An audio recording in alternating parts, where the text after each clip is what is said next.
네, 와인 잔도 보르도 와인잔, 부르고뉴 와인잔. 쉽게 고급 와인을 또 판단해볼 수 있는 부분 중에 하나가요.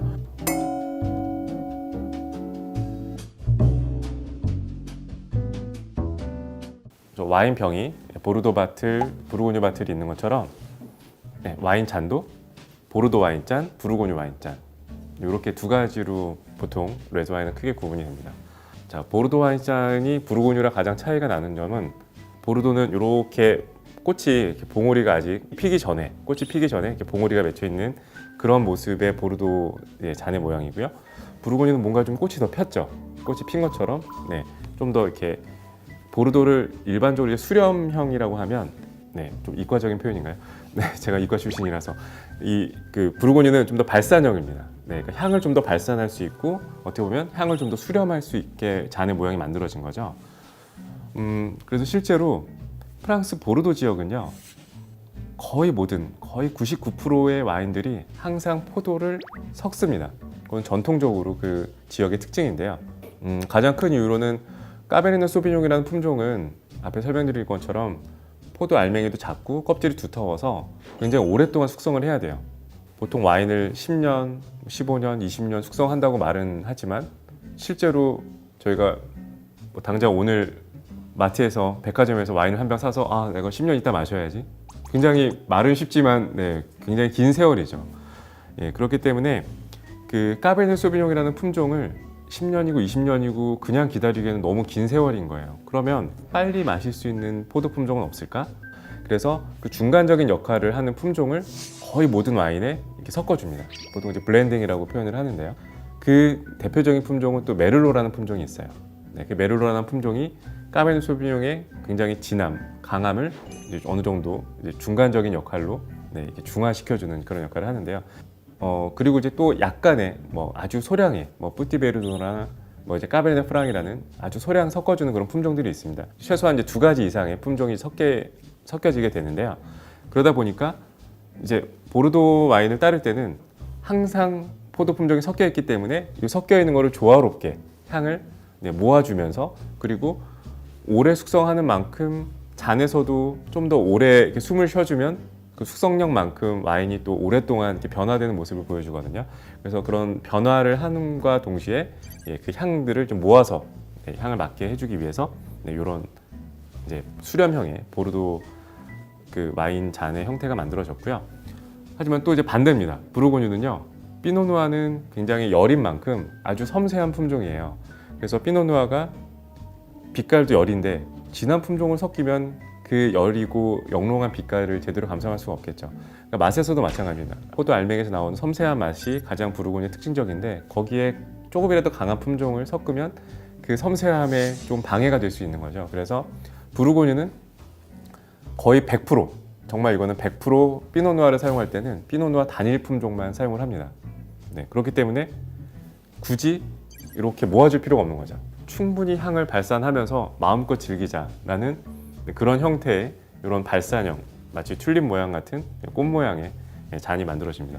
그래서 기본적으로는 이 와인 잔의 이 형태는 부르고뉴가 좀 더 보르도 와인보다는 이 보울, 이 윗부분을 이제 보울이라고 하는데요. 이 보울이 좀 보시면 좀 더 이렇게 용량이 크죠.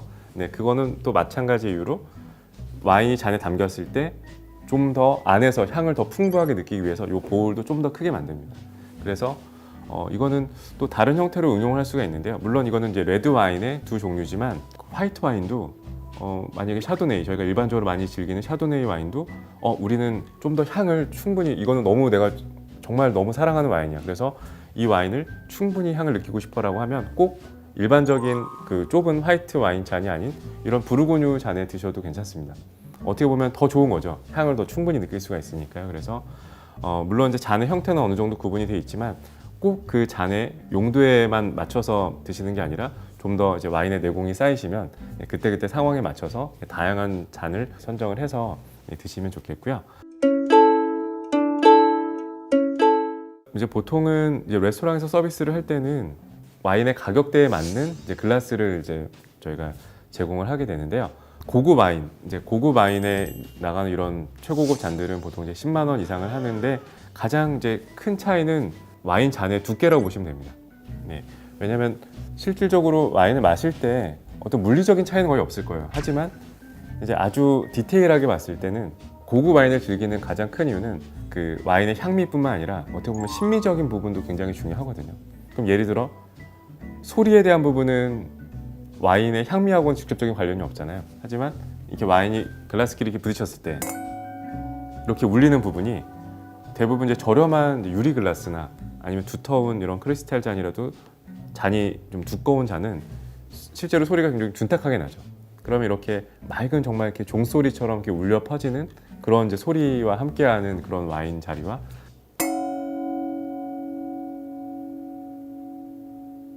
네, 그냥 툭 하고 이제 아주 짧게 끊어지는 그런 이제 공명 속의 그런 분위기에서 와인을 즐기는 거는 정말 이렇게 심미적인 부분에서 굉장히 차이가 크죠. 그리고 실제로 이제 와인을 이렇게 입 안에 이렇게 입술에 딱 처음에 닿았을 때 두터운 와인 글라스는 이렇게 촉감부터도 약간 무거운 부분이 좀 있죠. 그래서 물론 잔도 무겁습니다. 그래서 계속 와인을 장시간 마시다 보면 정말 실제로 팔이 아플 수도 있겠죠. 그러니까 물론 이제 그런 부분보다는 실제로 이렇게 입에 닿았을 때 정말 이렇게 느껴지지 않는 그런 두께감에서 와인이 타고 입 안으로 전달되어 오는 그런 이제 느낌이 어떻게 보면 이제 가장 이제 고급 글라스를 선호하시는 분들이 보통은 이제 그런 고급 와인 글라스를 이제 선호를 하시는 거고요. 일반적으로 저희가 쉽게 고급 와인을 또 판단해 볼 수 있는 부분 중에 하나가요. 와인의 크게 이제 세 부분은 이제 잔 받침이 있고 저희가 이제 어떻게 보면 이제 다리 역할을 해주는 이 스템이 있고 그다음에 이제 위에 이제 보울이 있는데요.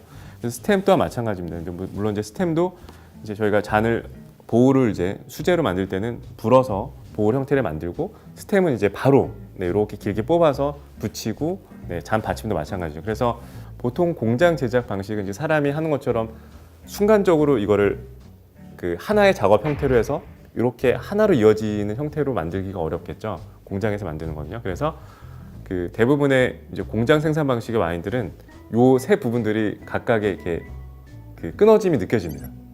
이렇게 만져보면 여기가 중간에 붙인 끊어짐이 있고, 요 스템하고 받침하고도 이렇게 만져보면 이제 끊어짐이 있는데요. 이런 이제 고급 잔들은 끊어짐이 전혀 없이 마치 하나로 이렇게 다 연결된 형태처럼 느껴지는 거죠. 그래서 그 와인 잔을 구분하실 때 어떤 게 고급 잔인지는 그렇게 확인하시면 되겠습니다.